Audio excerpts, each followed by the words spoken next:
Hey everybody, let's take a look at Yamatake Zero today. The team I have here is a completely farmable team, although a little bit harder to get some of them than others.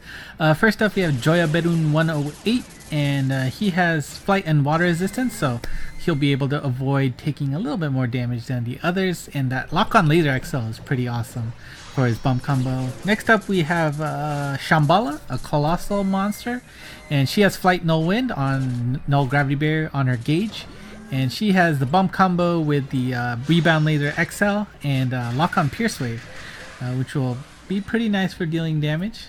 You just saw Marici take his turn, and he has minesweeper and on his gauge recovery plus no warp, so hopefully we'll be able to recover some health with his abilities, and of course bump combo, a big cross laser XL to deal extra damage. And I didn't get to finish my introduction before finishing the first stage, but last but not least is Tanpopo with no gravity barrier, no wind, and gauge flight demon slayer, so she will be able to avoid and deal a little bit of extra damage there. And of course with her transcended form, that all range bullet is pretty awesome, 100 shots in all directions, and that piercer XL3 spread shot, pretty good as well. Now as you go through this stage, remember the important thing is don't lose track of the counters for the blue onis there, because they will explode on you, and that's never fun. And the other thing is to watch out for those spikes. The spikes are, they'll do exactly how you imagine. Cross over it, you're gonna take damage. So make sure you're careful as you path out your runs. Those mons with the speed up boots can make things a little bit of a headache for you. So just make sure you plan out your paths well. Now for stage 3, making sure you take care of Taira no Kiyomori on the bottom left will be important. You have two strategies. One is just stay away from her. If you stay away from her, the amount of damage she does is actually not that bad.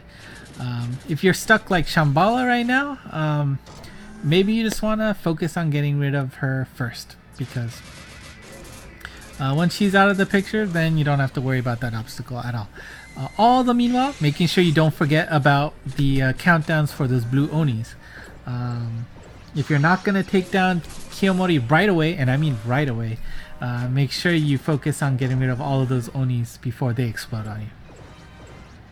And after that, I mean, it's pretty simple, I guess.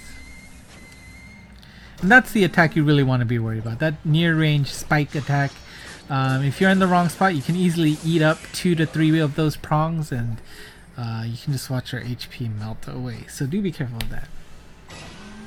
Alright, stage 4, we get to see Yamatake Zero for the first time. Again, take note of the onis on the right and the bottom left, and try and take care of them as soon as possible. There is a pinch point between the right oni and Yamatake Zero, so if you have a bounce type, you can wedge yourself in there and do a lot of damage, especially if that weak point is at that top right corner. And as you saw just now, there is of course the speed bomb, which I believe was the first introduction, was first introduced in Yamatake Zero. The faster your monster is, the more damage they'll take, so that's why it's highly recommended to bring slower monsters, and possibly the reason why you see those speed up boot monsters on the stage. That's also why Kushinada, who is quite recommended for the stage, it's actually recommended if you don't put any speed morlings onto her. She does get pretty high speed if you max her out, so not necessarily good. Alright, and I mean we're pretty close to completing this stage. That Oni on the bottom right is at 3, but I think we are close enough to knocking out Yamatake Zero. That doesn't really matter. A little bit close. But as you see, saw there was a calculated risk there with that needle panel on the bottom being active. Marici definitely took a lot of damage because he went over that over and over and over again. So do take care. Alright, we're already on the boss stage. And again, let's make sure to take care of the Onis on the right. And do note that the needle panels on the left are static, so they will never go away. Whereas the one on the right will activate and deactivate per turn. And everyone's bump combo doing some awesome work here. Pretty smooth quest.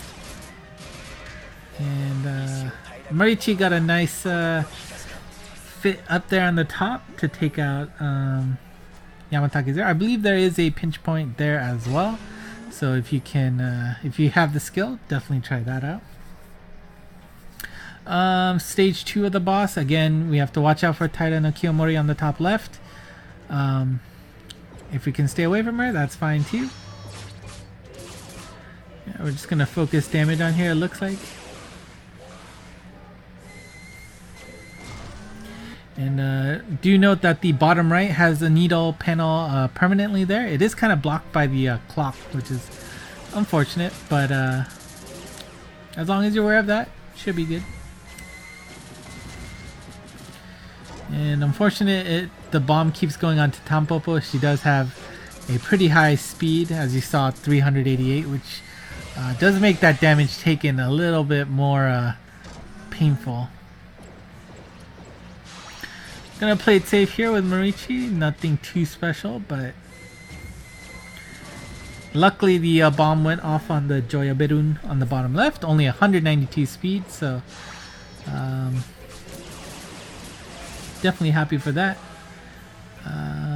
We're gonna make Tanpopo get that heart there because not so sure that Joya Berun would be able to access the heart on top of Taira no Kiyomori, but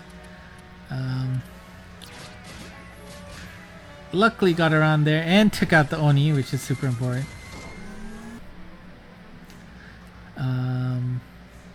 Now Shambhala, double checking the strike shot. We'll probably see that a little bit later, but basically any monster she touches, she'd drop some lightning on them.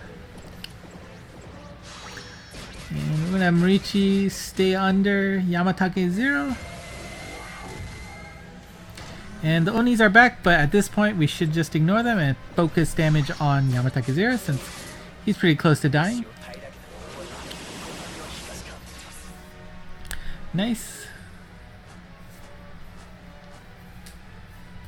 And last stage, I mean, this is a big get together with all of those mini bosses. Joya Berun here, he'll fire a laser in the indicated direction. 1.3 million, that's awesome. And Shambhala, like I said, every monster she touches will drop some lightning on them.